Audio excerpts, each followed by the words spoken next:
Bapa, kami bersuka cita, kami bersyukur Tuhan karena kebaikan-Mu. Engkau baik luar biasa Tuhan. Engkau memberi kepada kami apa yang kami bahkan tidak mungkin kami bisa terima. Kami tidak pantas menerima, tapi kami telah terimanya dari Tuhan. Bapa, Engkau telah memberi putra-Mu yang tunggal untuk mati di kayu salib menggantikan kami. Darahnya membasuh menembus dosa kami. Tuhan, terima kasih. Yesus, terima kasih telah memperdamaikan kami kepada Bapa, sehingga kami boleh sekarang menikmati pelukan Bapa, kasih sayang Bapa.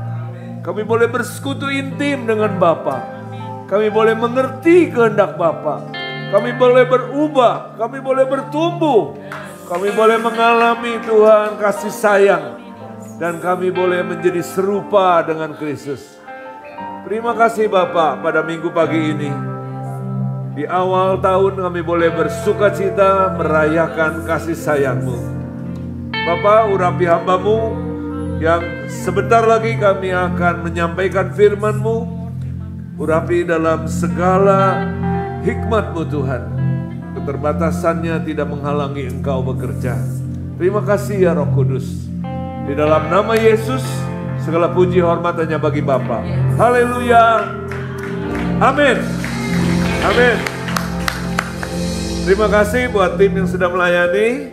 Boleh kita kasih tepuk tangan buat tim yang sudah melayani. Terima kasih. Shalom. Boleh lambaikan tangan. Lalu bilang sama sebelahnya, saya senang duduk di sebelah kamu.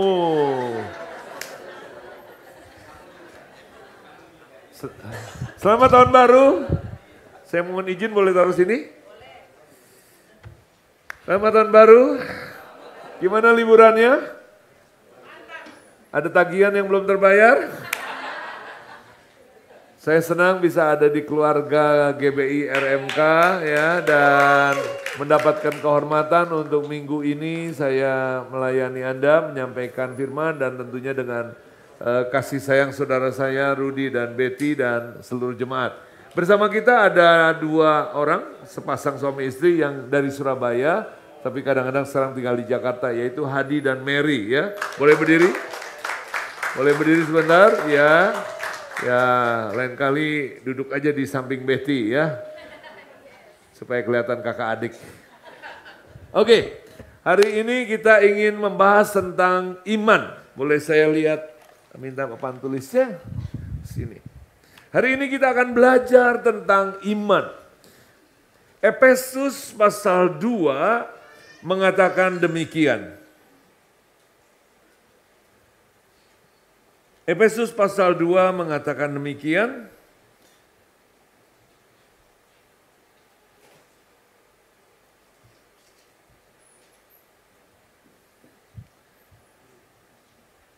Efesus pasal yang kedua, ayat ke-8.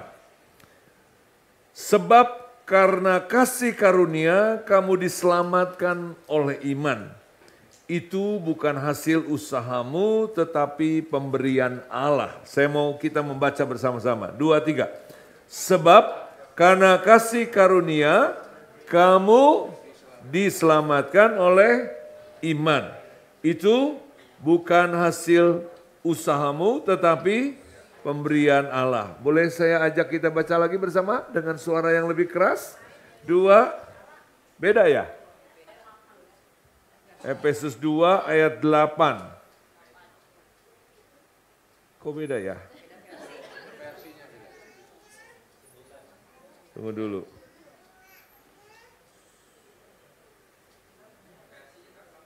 Hah? Oh, ini versi terjemahan baru.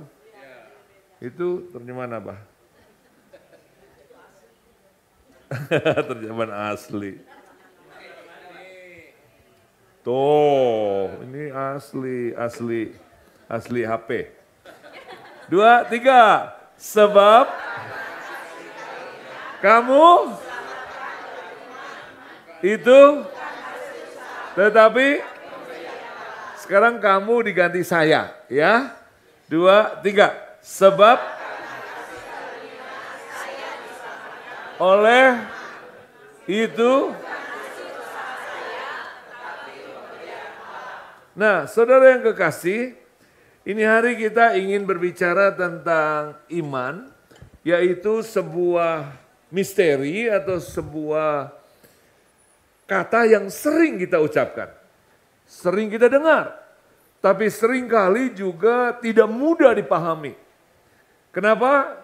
Itu pengalaman saya. Saya mengalami Kristus lahir baru tahun 80 bulan Februari.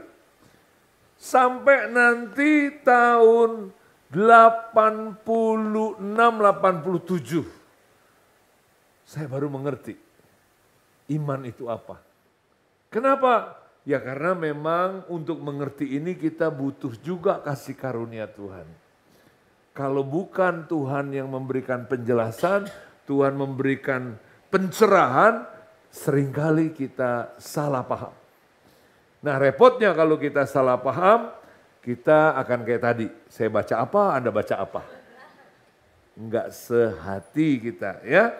Dan seringkali juga kita akan kehilangan kesempatan-kesempatan yang luar biasa yang Tuhan sediakan. Nah saudara, di dalam Efesus dikatakan iman itu adalah satu sarana penting untuk kita diselamatkan. Katanya kita diselamatkan karena kemurahan Tuhan. Kasih karunia itu bisa diganti jadi kemurahan Tuhan. Karena Tuhan itu murah hati, saya diselamatkan. Tapi di pihak saya ada sesuatu, yaitu iman. Dari pihak Tuhan ada kasih karunia atau dari pihak saya ada iman. Sebab katanya kasih karunia itulah yang memberikan kita keselamatan, lalu oleh iman kita ini menerimanya. Ya. Nah, saudara, dan bahkan Alkitab juga mengatakan orang percaya hidup oleh iman. Bukan cuma oleh, tetapi di dalam iman. Bahkan dari iman kepada iman yang lain. Ya. Ada pertumbuhan, ada perubahan. Nah, kalau begitu kita pengen tahu iman itu apa. Dan Alkitab berkata bahkan Habel oleh karena iman dia mempersembahkan kambing domba sulungnya. Nah saudara, kalau kita lihat, kalau begitu iman ini penting. Mungkin ada yang sering mendengar, imani saja Pak. Saya lagi mau ujian nih Pak, gimana ya doakan, imani aja Pak. Jadi apa? Pokoknya imani. Oh jadi kalau gitu gak usah belajar dong. Cukup imani. Saya mau maju tender nih bisnis, imani aja. Saya mau punya rumah,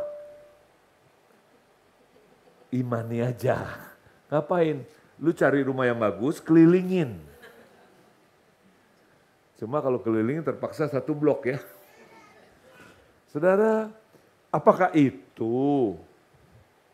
Salah nggak sih? Loh kan katanya tembok Yeriko dikelilingi. Itu juga merupakan tindakan iman. Ya. Nah saudara, kita akan perlu belajar satu demi satu apa yang disebut iman. Dan bagaimana iman bisa membuat kita menerima keselamatan. Dan bagaimana iman membuat kita hidup. Orang yang tidak mengerti hidup dengan iman, dia akan menggunakan cara-cara yang bukan dari firman Tuhan untuk hidup. Dia menggunakan cara-cara dunia. Dia menggunakan cara-cara setan untuk hidup. Ya. Karena apa? Karena memang manusia ini punya akal dan kadang-kadang akalnya harus bulus. Supaya apa? Supaya bisa hidup. Supaya kita bisa bertahan hidup. Saya ingin kasih tahu saudara, di dalam Tuhan kita selalu tersedia jalan. Asal kita bisa mengerti bagaimana kita hidup dalam iman. Dan hidup dalam iman itu bukan pasrah yang artinya Anda tidak ngapa-ngapain. Hari ini kita ingin pelajari. Dan bagaimana dan apa itu tindakan iman. Apa pentingnya tindakan iman ini di dalam kehidupan kita. Ya, mungkin ini akan kita pelajari dalam beberapa sesi, tapi hari ini saya ingin ajak kita membaca kitab Ibrani pasal 11 ayat yang pertama. Saudara, inilah kitab yang menjelaskan kepada saya apa itu iman. Suatu kali saya berkata kepada Tuhan, Tuhan, kok saya nggak ngerti ya tentang iman. Padahal saya ini harus diselamatkan karena saya punya iman dan juga karena kemurahan Tuhan. Tapi kalau kemurahan Tuhan berlaku, sayanya tidak punya iman, gak nyambung. Dan Tuhan mau saya hidup di dalam kehendak Tuhan. Saya dengar kemarin Kak Rudi sudah menyampaikan bagaimana kita hidup dalam pilihan dan juga kehendak Tuhan. Nah, seringkali kita tidak bisa hidup dalam kehendak Tuhan kalau kita tidak mengerti menggunakan yang namanya iman. Dan saya mengeluh sama Tuhan, Tuhan kok saya nggak ngerti ya. Itu kira-kira udah 5-6 tahun. Udah merintis gereja, udah. Jumlah jemaat banyak lumayan. Saya nggak usah sebut jumlahnya. Saudara, lalu Tuhan bilang baca kitab Ibrani pasal 11. Anda tahu saya baca berapa lama? 1 tahun. 1 tahun saya hanya baca 1 pasal. Ibrani 11 saya baca. Baca demi baca, hari demi hari saya baca, enggak ngerti-ngerti. Tapi terus saya baca, sampai suatu hari saya jadi mengerti. Nah, hari ini izinkan saya sharing hasil renungan setahun. Jadi Anda tahu pulang nanti jam berapa ya. Oke, mari kita baca kitab Ibrani 11 ayat yang pertama. Udah sama. 2, 3. Iman yang dan ulangi sekali lagi. Iman dan bukti.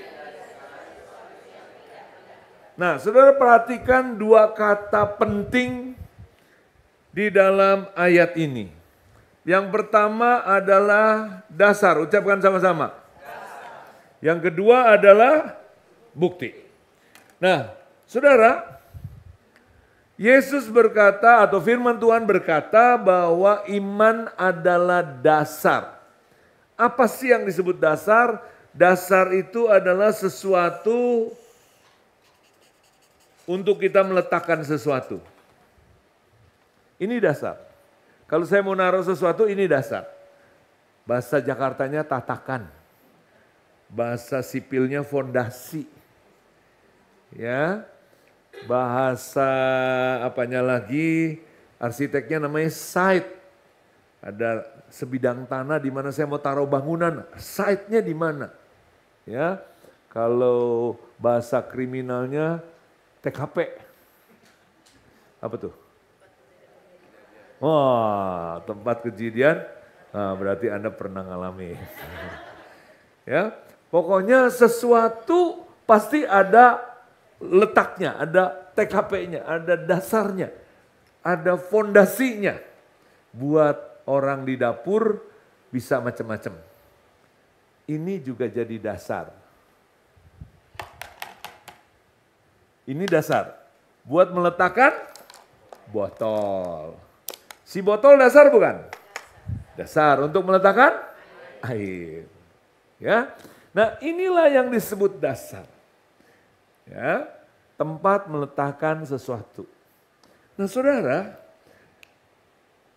tahukah Anda bahwa Alkitab berkata iman adalah dasar dari segala sesuatu yang masih ada tulisannya enggak? Oh, udah enggak ada ya. Dari segala sesuatu yang diharapkan. Jadi ini yang diharapkan,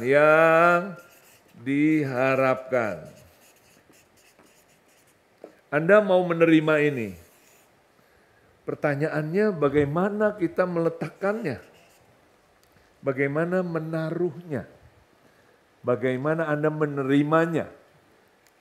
Ya. Nah, sekarang saya mau tanya. Adik namanya siapa, Dek?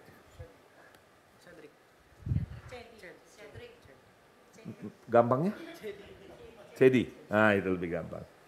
Jadi, kamu anggap aja kamu lagi aus. Anggap aja, ya.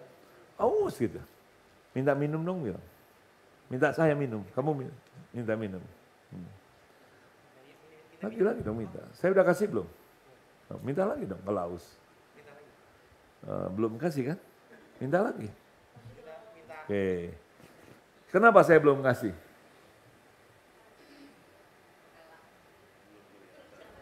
Karena dia nggak nyiapin gelas. Masa saya mesti tuang?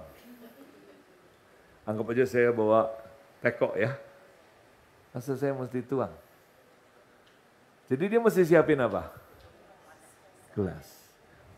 Nah, inilah di sini yang kita perlu tahu, dasar adalah wadah.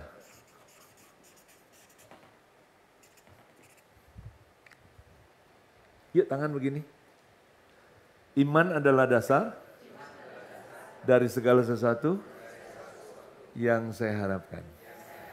Harapkan dari siapa? Dari Tuhan. Anda mesti siapin apa? Wadah. Seringkali kita pikir, kok Tuhan gak ngasih-ngasih ya? Tuhan bilang bukan gak ngasih, gue dari tadi udah nunggu.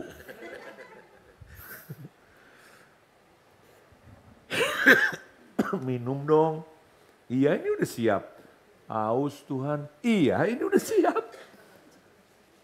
Aduh Tuhan saya haus nih. Jawab dong doa saya. Iya saya udah siap. Masalahnya Tuhan gak bisa kasih kenapa?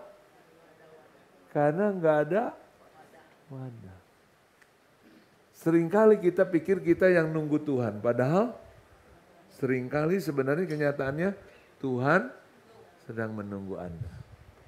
Kenapa? Karena kita tidak melakukan bagian kita. Make sense? Fair enough? Cengli?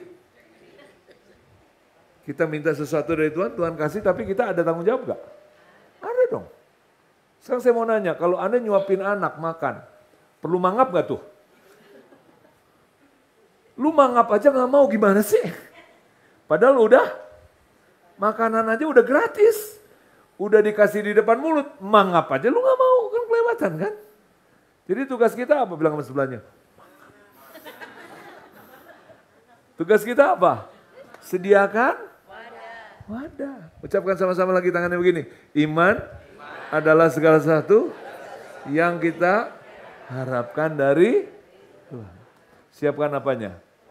Wadah. Nah saudara, yang uniknya lagi dikatakan iman ini selain artinya wadah atau dasar, juga artinya ingredients. Faith is ingredients we hope for. Artinya apa? Bahan baku. Ucapkan sama-sama. Bahan baku. Ya. Nah, saudara, siapa yang di sini bisa bikin kue? Saya salah nanya nih mestinya, siapa yang nggak bisa ya? Semuanya di sini tukang kue. Bikin kue bolu. Bahan paling gampang ya, kue bolu mah ya apa? Telur, apa lagi? Terigu, apa lagi? Gula, mentega. Tambahin coklat dikit kali ya. Itu apa lagi ya? Nah, bahan baku. Diteleponlah sang suami.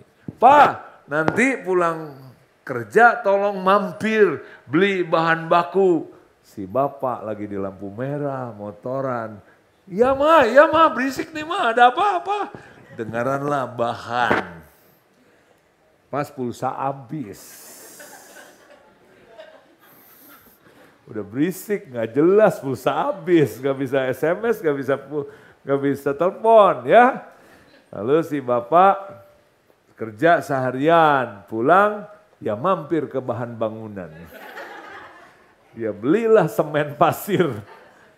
Jadi kue. Nah, inilah ilustrasi. Kalau Anda mau bikin kue, bahan bakunya mesti benar. Anda mengharapkan apa dari Tuhan? Anda mengharapkan kesembuhan. Pertanyaannya, bahan bakunya udah dikumpulin belum? Bahan bakunya sudah benar atau belum?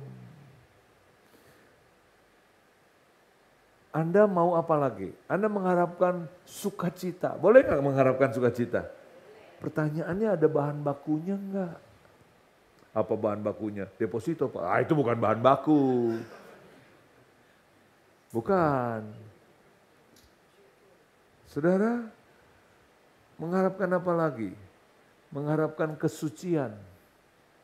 Perlu bahan baku. Anda mengharapkan hikmat, kecerdasan. Anda butuh bahan baku. Anda butuh kerukunan keluarga. Anda butuh bahan baku. Anda butuh kesabaran, karakter sabar. Anda butuh bahan baku. Anda butuh bisnis lancar. Anda butuh kepemimpinan, leadership yang bagus. Anda butuh bahan baku. Nah, seringkali kita kumpulkan bahan baku yang salah. Sehingga tidak jadi wadahnya. Itu sebabnya kita perlu tahu bahwa iman adalah wadah dan iman juga adalah bahan baku. Siapa yang mau kesembuhan? Angkat tangan. Yang sehat jangan angkat tangan. Ngapain lu angkat tangan? Siapa yang mau kesembuhan? Angkat tangan sekali lagi. Oke. Siapa yang mau kecerdasan? Hikmat? Sabar? Banyak yang Anda mau kan? Tugas siapa untuk ngumpulin bahan baku? Bukan tugas Tuhan loh. Salah loh kalau kita pikir semuanya itu tugas Tuhan. Tugas kita, bilang sama sebelahnya, cuma mangap. Cuma ngumpulin bahan baku, beneran. Bahan bakunya ada di mana? Baca di dalam kitab Roma pasal 10 ayat 17. Boleh pasang ayatnya? Roma 10 ayat 17. Inilah bahan baku yang kita perlu kumpulkan.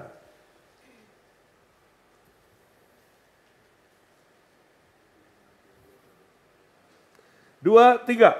Jadi iman timbul dari pendengaran dan pendengaran oleh firman Kristus. Inilah caranya kita mengumpulkan bahan baku. Sebelum saya menjelaskan, saya kasih kesaksian dulu pribadi. Pada usia umur 23 tahun, kurang lebih tahun 84 menjelang saya nikah. Itu saya kena TBC tulang, persis di sini, tulang belikat ini. Di dalam tulangnya didapati ada TBC. Ya, gejalanya ada batuk sedikit, tapi kemudian batuknya hilang. Tapi entah gimana, di dalam ronsen itu ditemukan ada TBC. Saya sambil kuliah, sambil cari uang, sambil melayani juga. Sambil mempersiapkan pernikahan. Jadi biayanya lumayan ya.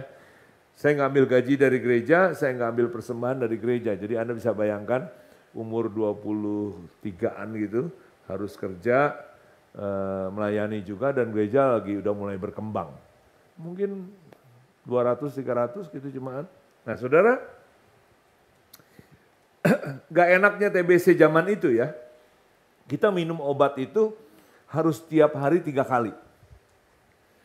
Nggak boleh pakai lupa. Kalau lupa, itu yang sebelumnya dianggap batal. Kejam nian itu.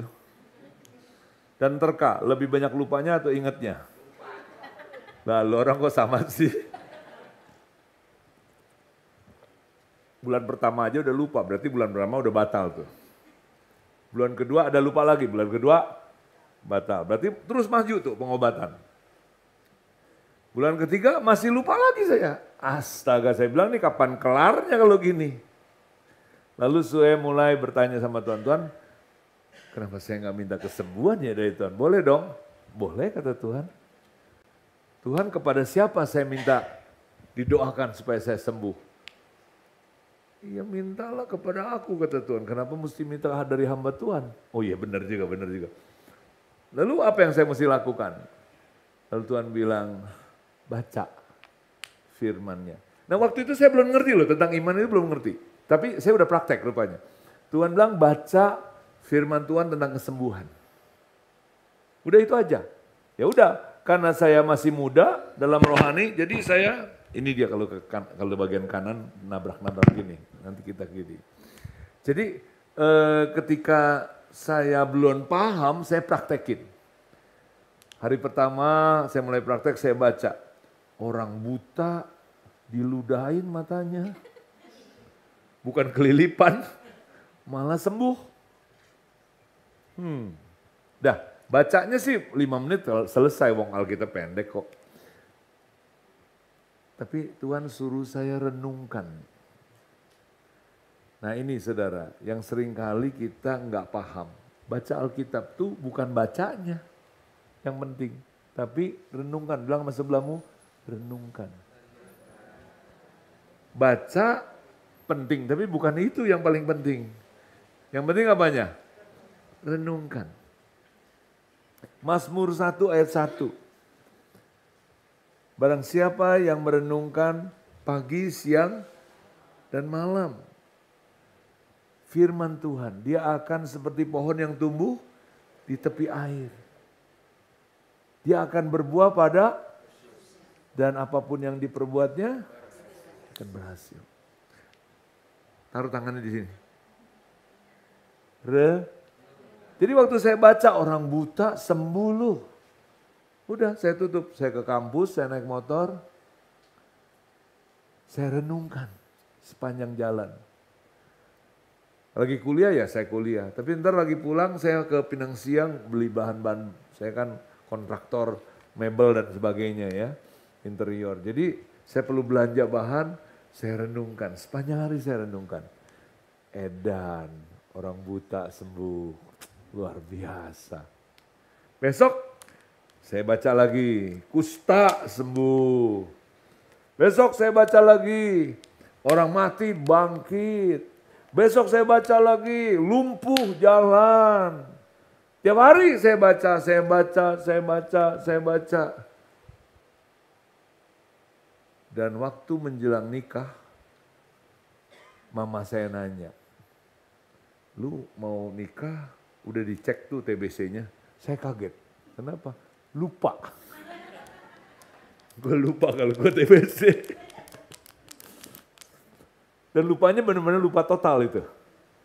Baru saya kaget, astaga berapa lama gue gak makan obat. Karena saya sibuk banget. Sibuk banget, pelayanan, cari uang, plus kerja. Udah gila-gilaan deh ya. Kuliah, kerja, pelayanan, tiga profesi. Jadi saya mulai mikir, iya ya saya mesti ke dokter, saya periksa, dokternya marah. Bapak, dia gak panggil bapak sih, adek ke dokter lain? Enggak dok. Minum obat? Enggak dok. Cari mati ya? Enggak lah. Cari dokter lah. Udah, saya dites. Saya di ronsen. Nah zaman dulu ngeronsen berapa hari ya baru kelar ya. Jadi saya nunggu hasil tesnya. Sesudah dites, dokter cuma bilang gini, penyakit tidak ditemukan. Dia nggak bilang penyakit sembuh, cuma penyakit tidak ditemukan. Terus dia tanya, kamu ke dokter lain ya? Saya mau bilang dokter Yesus. Waktu itu nggak jadi, Karena masih bingung, ini beneran gak sih, gimana sih ceritanya, kok apa yang terjadi. Lalu saya berdoa, Tuhan ini gimana ceritanya? Nah Tuhan bilang, kan aku suruh kamu merenungkan. Firman Tuhan yang kita renungkan di sini, itu masuk ke dalam roh kita, itu jadi iman saudara. Firman Tuhan yang kita renungkan, jadi iman. Dan iman adalah wadah. Iman adalah saya kumpulkan bahan baku dari firman Tuhan tentang kesembuhan. Saya kumpulkan. Saya renungkan. Jadi wadah. Siap untuk menerima kesembuhan. Amin. Sampai sini paham? Yang paham kasih jempol. Paham sampai sini? Yuk tangannya gini. Firman Tuhan, saya renungkan. Dia akan berubah jadi iman adalah, tangannya gini, bahan baku. Iman adalah dasar atau wadah. Untuk apa? Menerima yang Tuhan berikan. Nah saudara, sejak itu saya mulai mempraktekkan. Apapun yang saya butuhkan, saya cari firman Tuhan. Tuhan janji apa? Dari situ saya kumpulkan bahan baku. Apapun yang Anda butuhkan tersedia dalam firman Tuhan. Asal itu yang benar. Kalau Anda mau jadi yang jahat, nggak usah cari Alkitab.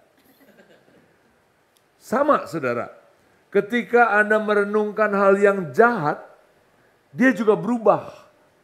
Berubah jadi apa? Jadi racun dalam hati saudara. Berubah jadi apa? Jadi ketakutan. Ketika Anda merenung-renung, aduh COVID nih.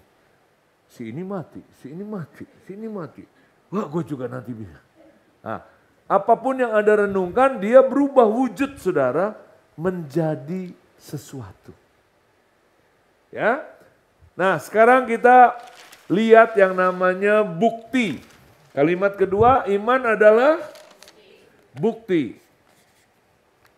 Bukti dari sesuatu yang tidak kita lihat. Bukti dari segala sesuatu yang tidak kita lihat. Siapa yang pernah beli mobil baru ya, di showroom mobil resmi ya, angkat tangan. Sesudah Anda bayar tunai, Anda bawa pulang apa?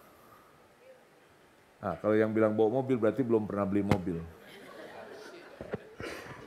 Bawa pulang apa? Bawa tanda bukti pembayaran. Kuitan, ucapkan sama-sama.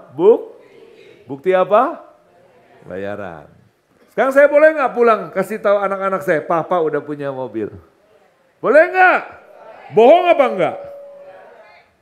Anak saya bilang mobilnya mana? Ini. Salah enggak? Enggak loh. Ini boleh dibuang? Jangan. Harganya mahal? Seharga apa? Ini kertas doang. Tapi ini sama enggak dengan mobil? Sama. Sama loh. Jangan sembarangan di kertas. Kalau nggak percaya, Anda punya sertifikat rumah, coba aja sobek. Kalau nggak rumah lu hilang. Saudara, ini memang kertas, tapi ada nilainya. Mobilnya kelihatan? Yang kelihatan? Kertas. Iman adalah seperti itu. Saya boleh bikin garasi nggak?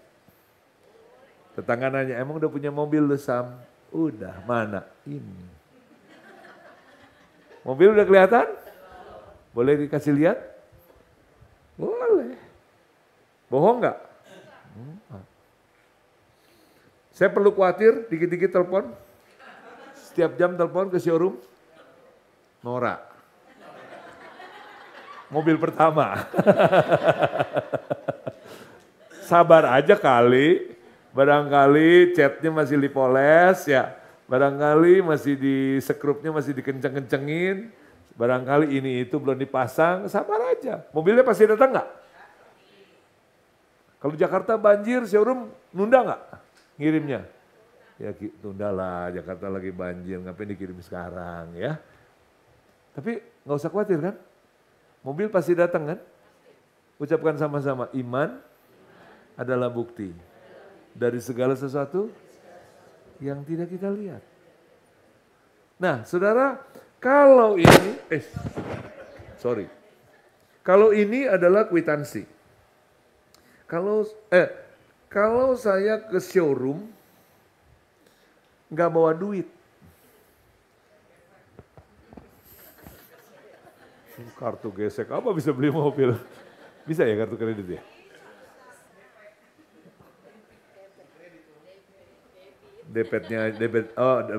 DP-nya doang ya. Oke, kalau saya bawa pulangnya brosurnya. Saya bawa pulang brosur nih. Lalu saya bilang sama anak-anak, papa udah punya mobil, boleh? Kata anakku bilang apa? Papa salah makan apa? Halo katanya ya. Boleh saya bilang sama tetangga gue udah punya mobil? Nah ini bedanya promosi sama kwitansi. Jelas kan bedanya? Ini ini? Nah, sekarang saya mau kasih tahu Alkitab yang kita baca itu, ya yang dicetak, ini baru promosi. Belum jadi kwitansi. Ini baru promosi dong, Tuhan berjanji kan? Anda baru lihat kan? Caranya supaya si promosi brosur ini jadi kwitansi, itu harus direnungkan. Jadi kalau Anda baca firman Tuhan, barang siapa yang percaya akan aku berikan. Apa? Damai sejahtera, sukacita, hikmat, kesucian, berkat kecukupan. Tuhan berjanji. Jangan cuma Anda bilang, tuh udah Tuhan berjanji, jangan. Anda nggak bisa terima. Caranya gimana? Dibaca, direnungkan, seminggu salah ya. Dibaca, direnungkan. Apa? Kencengan? Yakin? Perlu? Apa sebulan sekali? Atau pendeta aja yang renungkan? Kita tinggal dengar. Tolong renungin ya Pak, khotbah yang baik ya. Gitu? Anda cuma pegang brosur. Siapa yang mau pegang kwitansi? Caranya gimana? Dibaca, tangannya gini dong. Direnungkan, apa? Berapa banyak? Setiap hari? Dia akan berubah jadi apa? Iman. Dan begitu dia jadi iman, dia jadi kwitansi.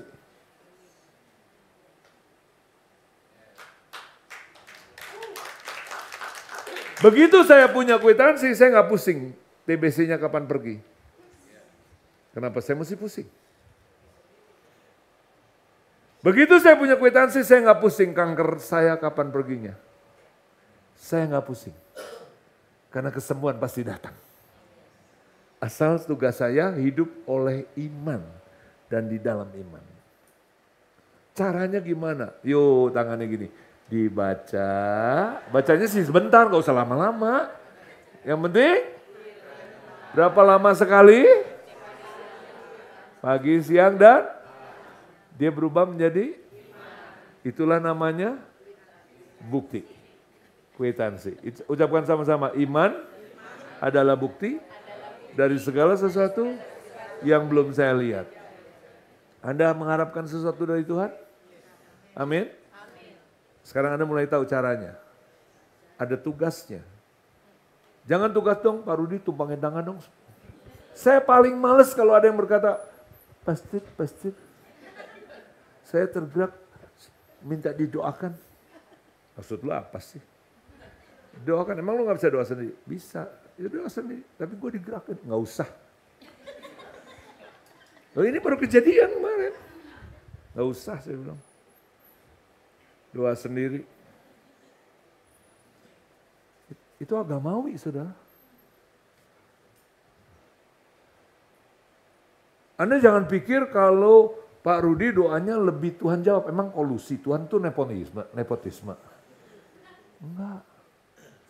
Mau siapapun di hadapan Tuhan sama. Yang penting Anda berdoa, membaca, merenungkan, pagi, siang, dan salahnya orang Kristen baca aja jarang, apalagi dibaca juga kadang-kadang, begitu selesai ditutup, lupa. Yang direnungkan apa? Mertua gue kok jahat ya. Yang direnungkan apa? Ih mertua kapan matinya? Yang direnungkan apa? Aduh menantu, aduh anak, aduh tetangga. Yang direnungkan yang jahat-jahat. Ingat loh, apa yang engkau renungkan jadi di dalam rohmu. Lu serius? Apa yang engkau cerna di sini, jadi di sini. Dulu saya suka lihat pornografi. Masuk di sini, direnungkan di sini, jadi di sini, dan berwujud dalam kelakuan. Kalau engkau merenungkan firman Tuhan ini akan masuk ke dalam pikiranmu, dicerna dalam pikiranmu, masuk ke dalam rohmu. Dia akan jadi sesuatu dalam rohmu. Itu yang disebut firman menjadi daging. Dan kemudian muncul dalam perbuatan.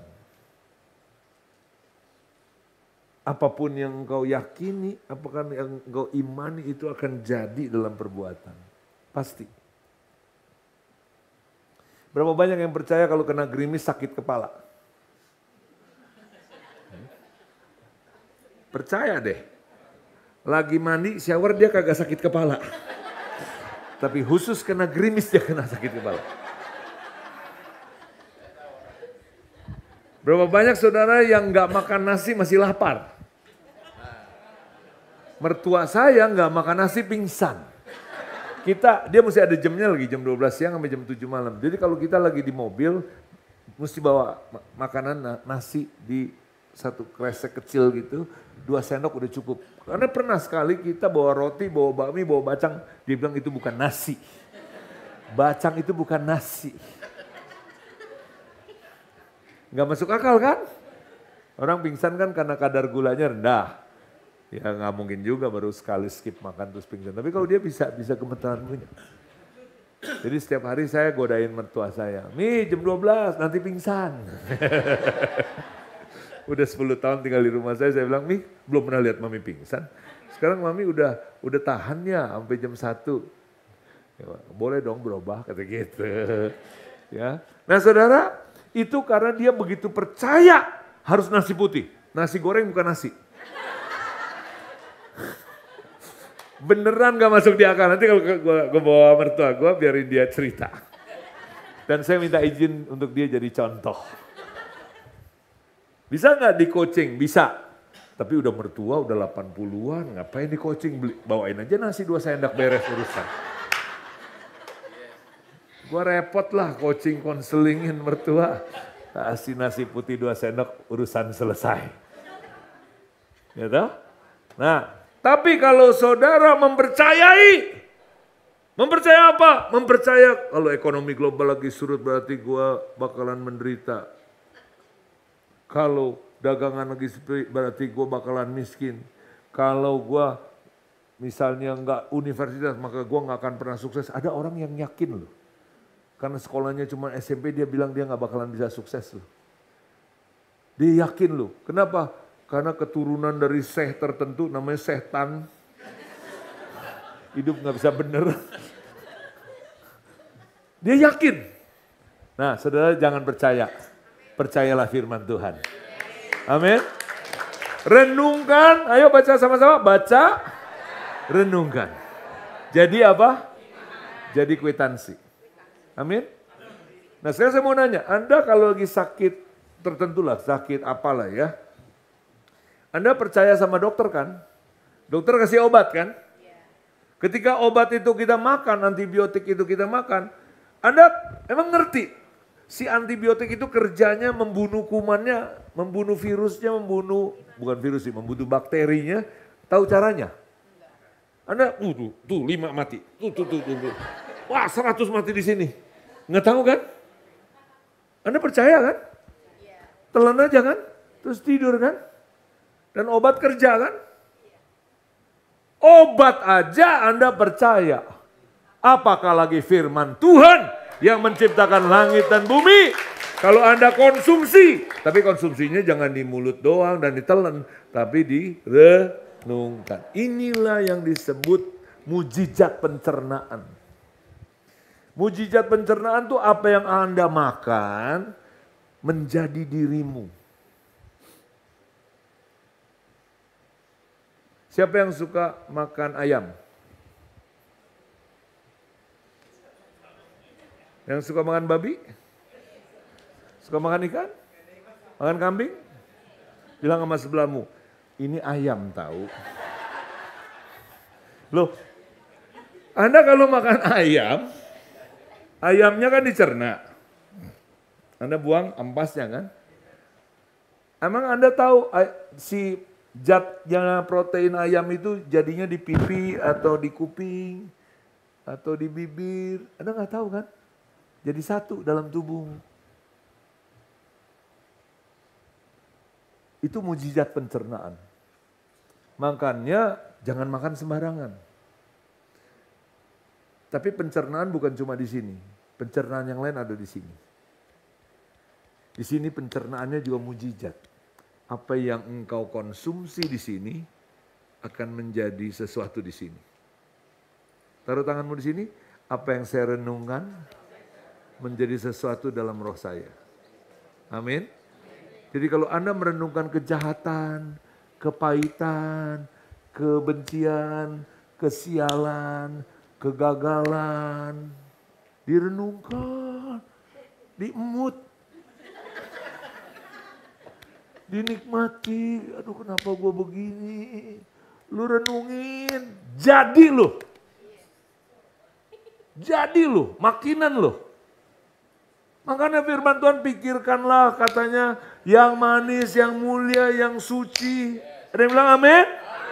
Kenapa? Karena itulah yang Alkitab Daud katakan Mazmur 1 ayat 1. Daud tahu rahasianya, barang siapa yang merenungkan hukum Taurat Tuhan, firman Tuhan. Nah, setelah saya ngerti rahasia ini, hidup saya jadi gampang. Apa yang saya mau? Cari di Alkitab. Renungkan. Waktu saya perlu membeli gedung untuk pelayanan, fasilitas, dana dan sebagainya, saya renungkan Alkitab. Bagaimana Sulaiman dan Daud membangun bait Allah, bagaimana Musa membangun tabernakel. Saya baca Nehemia bagaimana mengumpulkan barang-barangnya untuk bahan bakunya. Saya renungkan. Saya biarkan firman itu masuk ke dalam diri saya dan firman itu bekerja. Dan firman ini bekerja dalam alam semesta. Menciptakan apa yang dibutuhkan. Tugas saya nyediain wadah. Tugas Tuhan menyediakan. Amin saudara. Bagaimana dengan dagang? Saya dagang sekarang. Saya nggak pernah disupport dibayar gaji dari gereja dari tahun 2000. Saya harus bisnis, saya harus dagang. Apa yang saya mesti lakukan? Saya kerjakan aja yang saya bisa. Tapi jangan cuma kerjakan apa yang kamu bisa dari tanganmu. Andalkan iman dari Tuhan. Apa yang Tuhan katakan, janji itu saya renungkan. Saya renungkan saudara. Saya renungkan, biarkan firman itu bekerja. Saya membangun sebuah perusahaan. Tahun 2000 saya bangun. Sampai tahun 2017 nggak pernah menghasilkan dividen. 5 tahun pertama ada untungnya, terus udah itu saya jual saham saya, terus sejak itu saya nggak dapat dividen. Saya pikir ya sudah, saya juga nggak usah berharap sama siapa-siapa. Tugas pekerjaan saya kebanyakan training. Saudara, tapi saya mengandalkan tenang aja, saya cuma merenungkan firman Tuhan. Tugas saya cuma merenungkan. Bilang sama sebelahmu, tugas lu cuma merenungkan. Sama apa tadi? Sama apa? Sama mangap. Apa? Merenungkan? Sama mangap. Mangap tuh artinya apa? Ambil tanggung jawab lu. Masa mangap aja gak mau? Masa begini aja gak mau? Siapin dong gelasnya. Amin. Siapin dong. Kalau mau Anda minum, siapin gelasnya. Gelasnya mesti yang cocok. Nampung air. Kalau bawa sendal cocok gak? Bahan bakunya gak cocok. Ya. Nah, banyak orang mau diberkati pernikahannya, yang dibaca apa? Banyak yang mau diberkati pekerjaannya, yang dibaca apa? Dia cuma nonton Korea. Gak jadi. Saudara, tahun 2019 saya terkejut. Ketika saya 1 tahun dedikasikan untuk satu gereja, ya gerejanya gereja yang memang jumlahnya cuma 30 jemaat ya. Saya dedikasikan, tidak terima undangan khotbah gereja manapun setahun. Itu artinya saya bakalan kehilangan income yang cukup besar. Sementara saya bisnis tapi juga ini income lumayan ini. Lalu Kak Ani bilang, Pak nanti cukup nggak? Ya santai aja, Tuhan udah atur. Tahu-tahu 2019 dapat dividen dari keuntungan 2018. Masuk pandemi. Saudara, semua orang tiarap.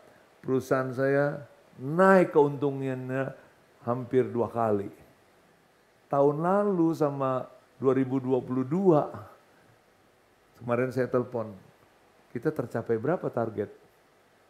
170%. Kemarin tahun 2023. Jadi saya bilang tiap tahun kita hampir 150% kenaikannya. Tuhan tahu caranya memelihara kita. Amin saudara. Jadi apa? Tugas kita merenungkan dan mangap. Siapa yang mau katakan amin? Siapa yang mau janji kepada Tuhan hari ini engkau siapkan tanggung jawabmu. Tuhan akan melakukan banyak perkara. Tahun ini kita akan belajar banyak, tapi tugas kita bilang sama sebelahnya, lu males merenungkan, udah lu. Ya, ini kelewatan, merenungkan aja mah, apalagi kerja. Amin.